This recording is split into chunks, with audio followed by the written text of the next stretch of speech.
Welcome back to The Serial Entrepreneur. I'm your host, Anna Wood. On today's episode, I'm joined by Tom Robbins, the CEO of Switchee. We discuss Switchee's mission of improving the quality of life of people who live in rented homes, how founders can make or break businesses, and the lessons he has learned as a serial scale-upper. Let's dig in. How are you? I'm good, Anna. Good morning. Good morning. So to begin every podcast episode, we ask our signature icebreaker question, which is, what's your favorite breakfast cereal and why? Oh, I mean, so there's my favorite breakfast cereal, which I don't very ready anymore, is Jordan's Country Crisp. And I went for, that was like, it looks like oats, but I think it's pure sugar. It's like pure sugar disguised as oats with little bits of strawberries in it. And I had a client and they wanted to go for a meeting and they were like, oh, we'll just go to Jordan's. I was like, what do you mean we'll go to Jordan's? Anyway, you can go to the Jordan's factory. It's like a family business. And so I had this meeting at the home, the pilgrimage to my cereal of choice, Jordan's Country Crisp. So yeah, that was a little treat in life. Oh my God, I didn't know that. Where is it? So it's great question, right? So it's sort of like kind of Hitchin, kind of Bedford kind of way. It's not far off the A1, and there's like a whole kind of coffee shop, and you can tour the mill, and it's like an art center, right? I'm going to have to visit. You know what? I would recommend a visit. I think it was a really, they got a little water mill because it really is an old school. You know, like they know on the Jordan. We're going to spend an hour on a podcast talking about Jordan's Country Crisp. I'd just like to be clear that other cereals are available, and in no way are we sponsored. But if they would like to send me some free stash, I'd be really up for it. There's, the mill on the packet, like it's on the front of the packet, right? That mill physically exists, right? And so it's still got the water wheel and beautiful. Well, Joe, that's a great story. Yeah, and you were expecting Shreddies or something, right? Yeah, I've never heard someone say Jordan's Country Crisp and then also give like an explanation that's like, oh yeah, I went there. Oh, great. So would you be able to introduce yourself and tell me about your background? Cool. So hello, my name is Tom Robbins. I'm the chief executive of a business called Switchee. Switchee exists to improve the quality of lives for people living in rented homes. I'm a serial scale-up professional. That's sort of what I do. So I've been working with Switchee now for about 5 years. Business has been going for about 10 years. And before that, I've done another number of other scale-ups in a range of different sectors, from sort of, TMT, pure SaaS, consulting services and SaaS, all sorts of bits and pieces. Great. So what is Switchee? So Switchee was originally founded to solve an injustice, and that is like, how is it that there's a whole bunch of technology out there that helps people that can afford to pay their heating bills to reduce the cost of their heating bills, but that same technology is not available to help people that really struggle to pay their heating bills. And the business was formed 10 years ago by 4 people coming together, really interesting mix of skills from the technology, from the entrepreneurial, from the sales, and it's a fantastic group of people. And they set out about to really sort of on this mission. It's still the mission we're on today. Fuel poverty, social injustice, and the poverty premium are very much the heart of what we do. But we've grown that now, and we've expanded it. And now we look to work with social landlords to help them understand the performance of their assets and the welfare of their tenants, all at the same time, by reducing their tenants' costs of living and improving their quality of life. So it's a real nice package. It's an impact business. We're a B Corp. And we're trying to bring that space that says, right, you can do a good business and do good, right? It's not, it's not great. It's not the best for parties. It's not particularly brilliant for pubs on a Friday night. Say, what do you do? But it's a really impactful space, and it's one that we really believe in. Yeah, amazing. So there's a device that goes in the home. How does it work? Oh, let's get techie on this. So from a resident perspective, it behaves like a smart thermostat. So they've got, like a Nest or a Hive or a Tado or any of those kind of products. And it's sitting in a central location. It's constantly working to save them money on their heating bill. They understand why it's there. It's a trusted device. It's got a SIM card in it, so it doesn't rely on Wi-Fi, which means you can just sort of screw it to the wall anywhere, and it just kind of works. And it gives sort of 3 capabilities to landlord. Firstly, it gives them connectivity. So they understand from a whole bunch of sensor data what's going on inside the home, and we run algorithms on propensity for overheating, underheating, fuel poverty, condensation damp and mold, why, the energy performance, all that kind of stuff that's really important to understand. Secondly, it gives them a control capability. So it's controlling the boiler, heat pump, solar array, battery storage, that kind of actually being able to make changes and optimize the way that a home works. And then finally, it gives a whole new communication medium. So by having the device in a central location, it's got a 4.5-inch color touchscreen. And that means you can send messages and workflows and QR codes and all sorts of stuff. And we just get a phenomenal response rate to us as a trusted device. So we get like a 90% response rate in 24 hours from residents. Hmm. And most landlords would expect a 20% response rate over 6 weeks. It's just an Hmm. absolute game changer. It's being a sort of a trusted, helpful a device inside people's homes. Yeah, great. So why was the decision to kind of power it via like a SIM card rather than Wi-Fi? Oh, great question. Mainly because there just isn't reliable Wi-Fi in social housing for a number of reasons. People in social housing typically are much more price aware, so people will change their Wi-Fi a lot. A lot of people will have mobile devices and not necessarily have a Wi-Fi at home. And ultimately, you want that certainty of connection. You've got to consider this less like a benefits device and a lot more like a piece of infrastructure. So Hmm. you've got that certainty of understanding what's going on and the ability to interact and to do something and to make things better when you need to. Great. Obviously, you said that you came to the business kind of around 5 years after it started. But what was the inspiration behind the founding of the company? And fundamentally, it was about the application of technology for those that need it most. And it's still something that we are very passionate about today. Now, when we look at the pyramid of needs, we see that an awful lot of money goes into the technology at the top of the pyramid of needs. The experience on gambling apps and shopping websites is phenomenal. The fine minds that go into making our gambling experiences better. But that same amount of technology and effort is not applied at the bottom of the pyramid of needs. So that's our fundamental. That's our sense of safety. That's our home. That's everything that enables us to create a society that we live in. And so we've really believed from that very first kind of conversation, this is about applying smart brains and great technology right at the bottom of the pyramid of needs is going to have the biggest impact on the society that we love and live in.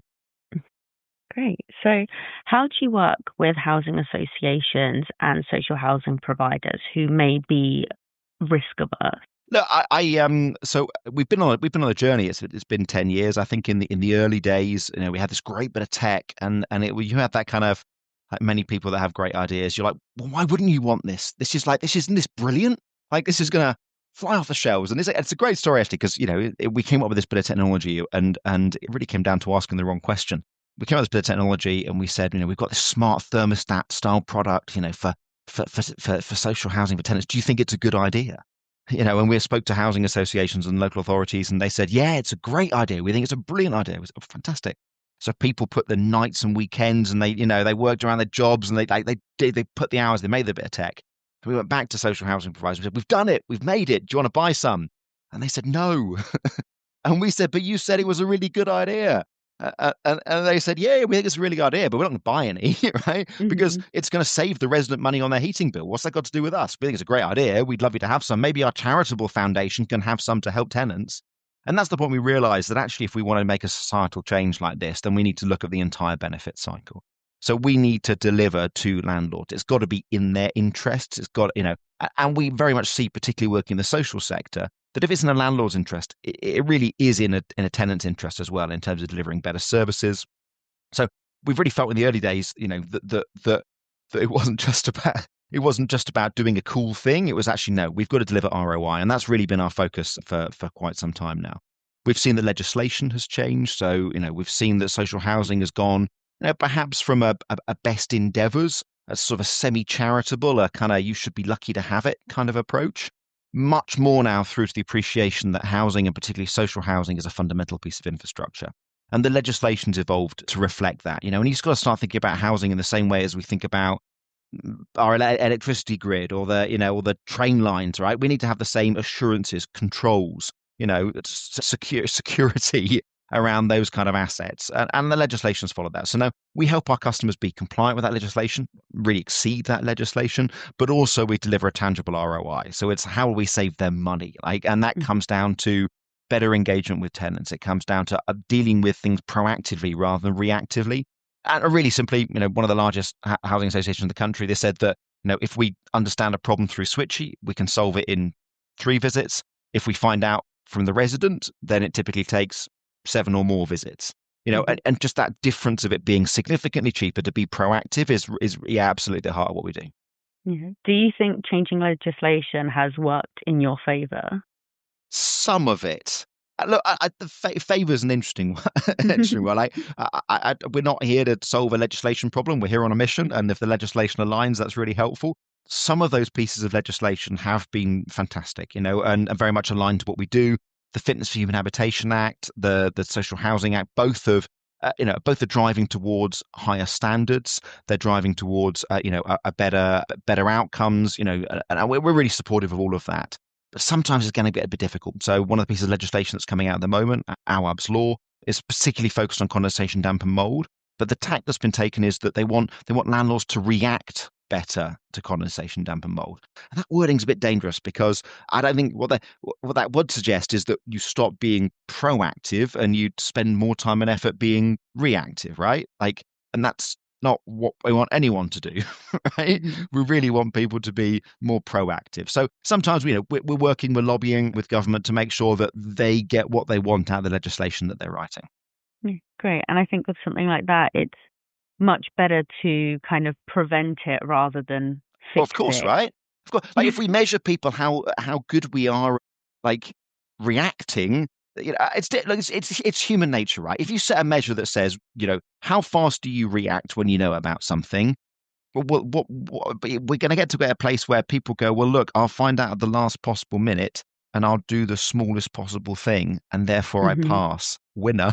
And you're like, no, no, Yeah. that's not what we're trying to achieve. So look, you can absolutely you can see the intent when the legislation started, and we're just working really hard with government to make sure that they get the outcome that they want from this. Great.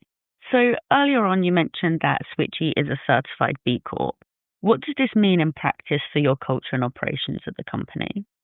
So I'm actually quite delighted to say it didn't actually mean a lot changed. What I, we've been an impact business since inception. If you look at the people that invested us and supported in that journey, they really believe in the impact not only that we have delivered, but that we can deliver. So that's been very much in our DNA all the way through. But if you look at, are you good at people? Are you good at environment? Are you good at supply chain? Are you good like these? They're all different measures. And what we really love about B Corp, and I think the B Corp movement in general, is it's pulled together this concept of what does good look like. Not just what does good look like are you good at recycling?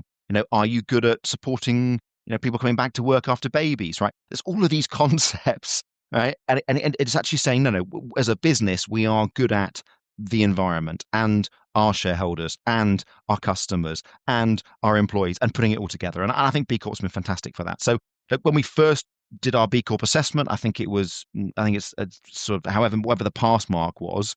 Without doing anything, we were pretty much just short of the pass mark. I think that's what we were most proud of. This is kind of what we're doing anyway. But what we were then able to do was go, cool, here's what good looks like. And that was really powerful for all of our teams to then go and take those policies and those concepts and the ideas and really run after them and to do something sort of different and more exciting and more interesting with that. So yeah, it's been really great. I think the Big Corp move is brilliant. It gives a real benchmark of what good looks like. It means we can all turn up the same and say, look, we have the same shared expectation of what good looks like. One of our last investors joined is a B Corp, and really it was important to them that we were a B Corp. So you can start to see this momentum in the movement, which is, yeah, fantastic. Hmm. And do you think being kind of like an impact-led business, do you think being a B Corp kind of gives you that step up within the industry? I mean, I'd say it's more of a hygiene factor, to be honest. I don't feel it's a step up anymore. You don't look at it and that we're not. No one's looking down on anybody. But I think if you're an impact business, then you'll find everything in B Corp straightforward, helpful, best practice, well aligned. I see it Mm. much more as a hygiene factor.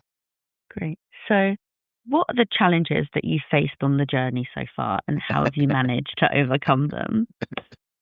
We've had many challenges on the journey. There's been, as any scale up, as any startup, you're coming to the market with a mission, and do people want to buy it? And when we first joined the market 10 years ago, the concept of Internet of Things devices, the concept of having things in people's home, the concept of of data people were like, what? Why? Hmm. And the first challenge is a significant amount of education in the market. Whereas you now turn up to a big housing event and you're going to find probably a third of the stuff that's there has got some sort of IoT, some sort of monitoring. So you can see how the market dynamic has gone from what, why, through to interesting. Yeah, maybe we'll give it a try for an early adopter. Through to how do you differentiate from all the other people doing this? Right? Hmm. You're like, cool, we've been here for 10 years. We've been around for a while. We get this. So that's been very much an evolution journey. There's the technology journey. When you make one device, if it sort of works, that's cool.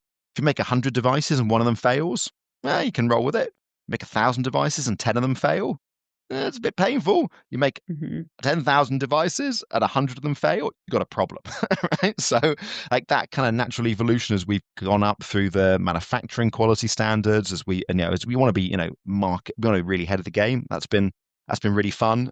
I think funding's been a really interesting journey. That the scope for funding has changed very much in the UK.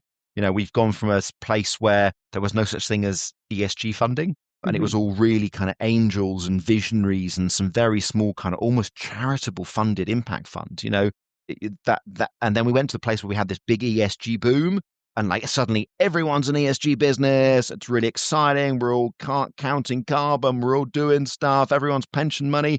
And I've got to say, quite frankly, as quickly as that money turned up, it's disappeared, right? Because now it's all AI. I know you're doing AI and slightly more worryingly, defense. Are you doing defense? Are you doing defense and AI? Right?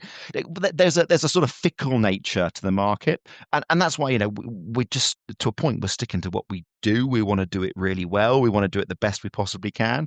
And so to sort of kind of weather that storm, is quite. There was a period of time where the business was suddenly 5 times more valuable for nothing that we'd done because Hmm. it was part of a different bubble. You got to ride through that, and you got to keep working out and going on that journey.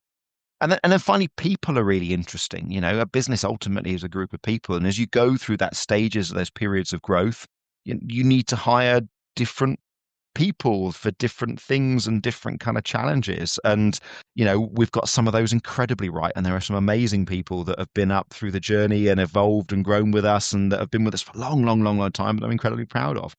Other people we might not have got it right, and that's been a learning for them. And hope we'd sort of shaken hands and walked away in the right kind of journey on that. But sometimes we've hired people that like things more mature than we're able to offer them, and sometimes we've hired people that like things scrappier than perhaps where we are in the journey. And it's different. It's different for everyone, and you're doing your best to try and find out where people want to sit and fit. But we haven't always got it right, and we're constantly keep trying to learn on that. Yeah, definitely. So it's funny that you mentioned about kind of like evolving trends as well as emerging tech like AI. How has this impacted you, and have you ever kind of considered following kind of those emerging tech trends that are coming out? It's sort of funny sitting there as a 10-year business. That's a long time, right? Hmm. You've been doing it for a while. There are some things, if we look back, we were visionaries and ahead of the curve. Other things we look back and we were just wrong. Right? Hmm. So my instinct is that the mission and the culture of the business are much more important than the trends, right? Like trends will come and go, particularly over the time period of a business. There was very much a time when it was all about new build, and you're like, great, everyone's going to do new build. It's got nothing but new build, and you're like, well, actually, new build is going to be less than 5% of all of our housing stock. And then oh, great, everything what about retrofit? And suddenly we're still sort of in a bit of a retrofit boom, and we're going to do everything by retrofit, and everything's going to be retrofit. And like, okay, cool, but I think this too will pass, right? As we go on the next stage of the journey.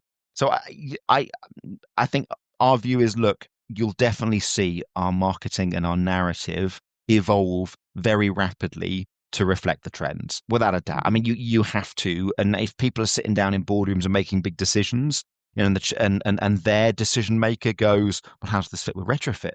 Right? You need an answer on that. But if you actually look at what we do, it really consistently is the same direction, the same vision that was had 10 years ago, and we are executing that vision, and we're framing it differently as the trends evolve, but we're really sticking to what we believe in. Yeah, fantastic. So, kind of on the opposite of one of my last questions is, what would you say have been the biggest highlights on the journey so far? Ooh, biggest. What have been the biggest highlights? I think when you start out in any business, you you want to be synonymous with something, right? That's like you want to Mhm. be the people that do that thing. And being synonymous is it takes a long time, it takes a lot of effort, and you spend a lot of time throwing noise out into Mhm. the space. And you know, we wanted to be the go-to people. We've done a lot of work on fuel poverty. We've done a lot of work on condensation damp and mold. And I think we were very touched earlier this year when there was some changes in the mold legislation, and we got an inbound call from the Times who said, "Well, we want to talk to you because you're the guys on mold, right?" And we were like, "Who? What? You know, like Yeah. us?" And I think for all the teams and all the work and everything we've done to shout and to make a difference to residents and to change the narrative, for that inbound, that was I've spent a lot of time with the journalist since. She's brilliant, but yeah, for that inbound was huge for us. You see, so that's the kind of macro level of synonymous. I think ultimately what drives us and the team are the things that we're doing every day. We've got tens of thousands of devices across hundreds of different housing associations, and each of those is firing back data every 10 minutes. And if you look at some of the stuff that data is bringing back and the ability then to make actionable changes, like those highlights are the little daily wins. From anything from whether we've spotted somebody that thinks probably lost their job and needs some support funding their heating through Christmas, from people that have never ever made a complaint or ever been a problem for their landlord and are absolutely invisible, but on the other hand have never heated their home, right? That's a problem, and how do we engage with that, right? From helping people to better understand their heat pumps. Like as a business, it's not about the destination. I've learned that a number of times now. It's about the journey. You've got to enjoy the journey, and so I think that kind of being synonymous with solving a problem, whether that's in the times or whether that's in the day to day with residents, that's what we love. Yeah, I think as a business, knowing that you're recognized for it as well. So you're becoming more recognized in an industry and quickly growing through kind of just people recognizing your name. Absolutely right. And it's quite funny because you spend a lot of time making some noise, and we all expect to be anonymous, and then you Hmm. sort of turn up and people are like, oh, we know who you are, and you're like, do you? Why? No, it's brilliant. Look, we're a mission-led business, and to be known for being on that mission and part of that team, part of that group of people trying to deliver something different. Yeah, we're really proud of that. But that just fires up to do more, right? That's absolutely the red rag to the bull of we really want to. Right, great. Now we're really going. Let's do this. Yeah. So, as what you said, a serial scale upper, what lessons have you kind of learned on scaling up businesses? Um,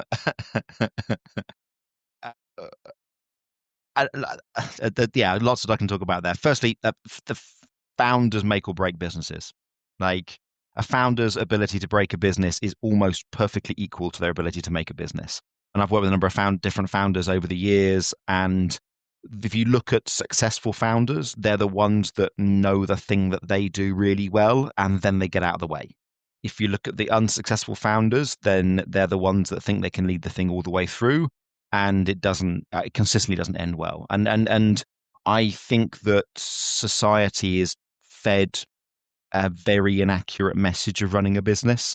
I think we see the Steve Jobs, we see the Elon Musks, we see the Dragon's Dens, we see this real character led one person at the front making all the decisions, getting it right, battling through kind of personas.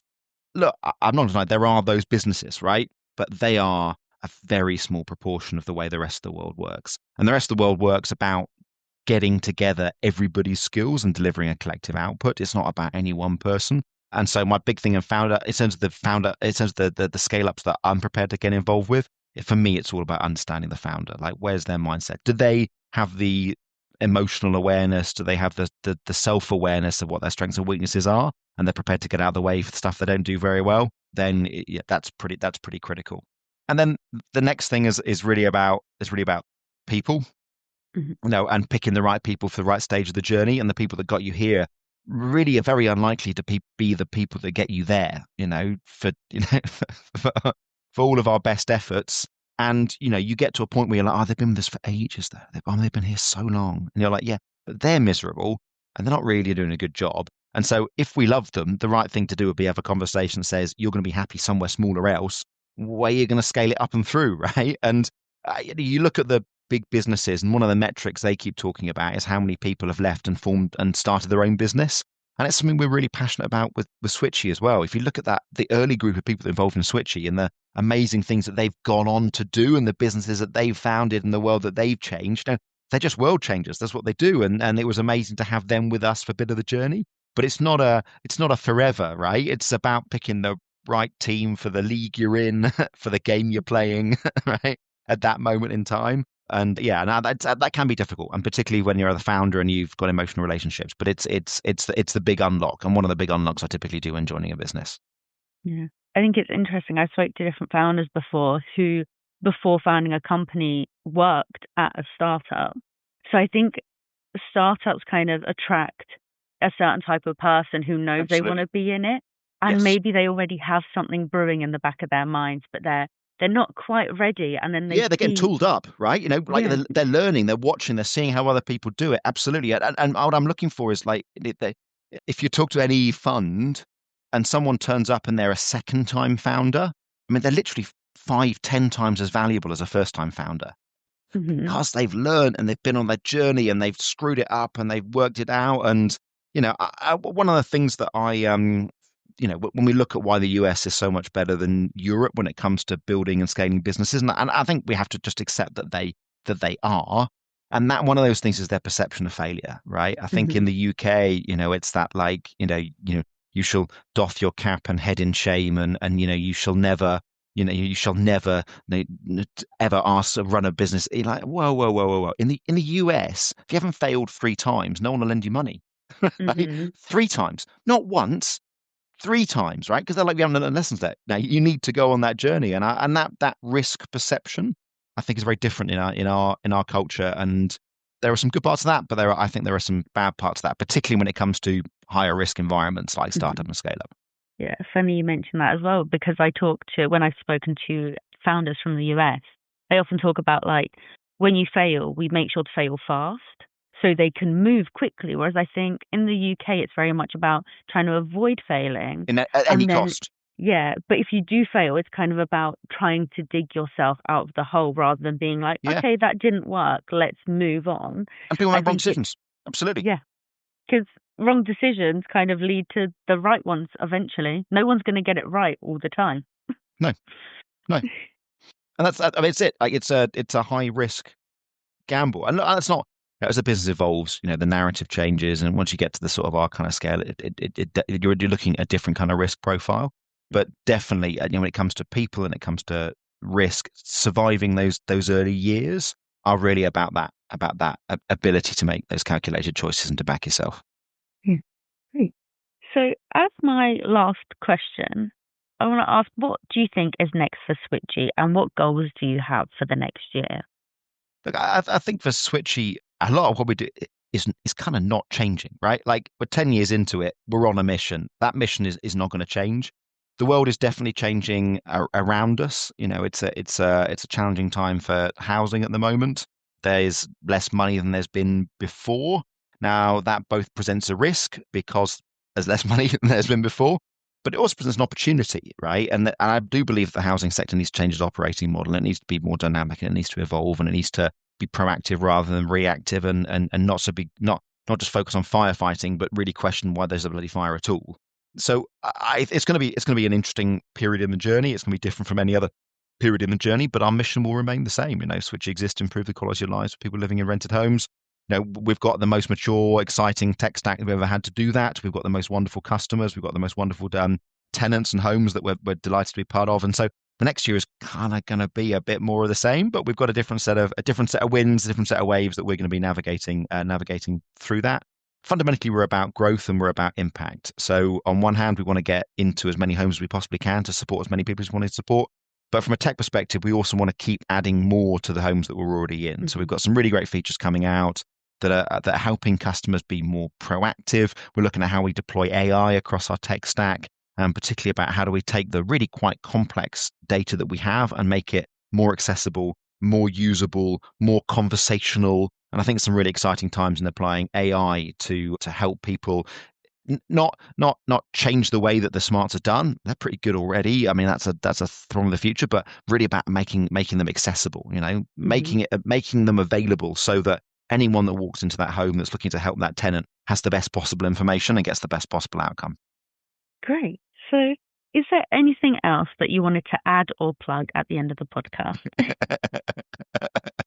Apart from Jordan's Country Crisp, there's a range of flavors. Strawberry was always my favorite. I like a raspberry every now and again, but when it came to it, particularly to have a holiday cereal, you're like, I'm not normally allowed this, right? But I get to eat it in a tent, and so in response, I get what I want. So no, that's probably my main plug today. I'm a big I would once say if people haven't been in an impact business, if people haven't worked in a business that is a good business that's doing good, like I would really challenge you to try it. Like I've worked in a number of businesses that have been really good businesses, but I wouldn't necessarily have described them as doing good. And to operate in an impact space has been an absolute game changer for me. It's been a life changer. I couldn't do anything else. Now is it harder? I don't know. But is it more fulfilling? Absolutely, without a shadow of a doubt. It's a way more wonderful space to work in. So I couldn't possibly look back. Yeah.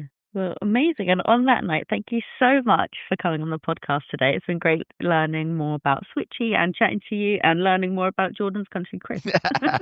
Thank you, Anna, for having me today. It's an absolute pleasure. Thank you. I look forward to seeing kind of how Switchee develops. Cheers. Perfect. Thank you. Bye. If you like this episode, be sure to subscribe to the podcast and check out Startup Magazine's socials to stay up to date on the latest startups news.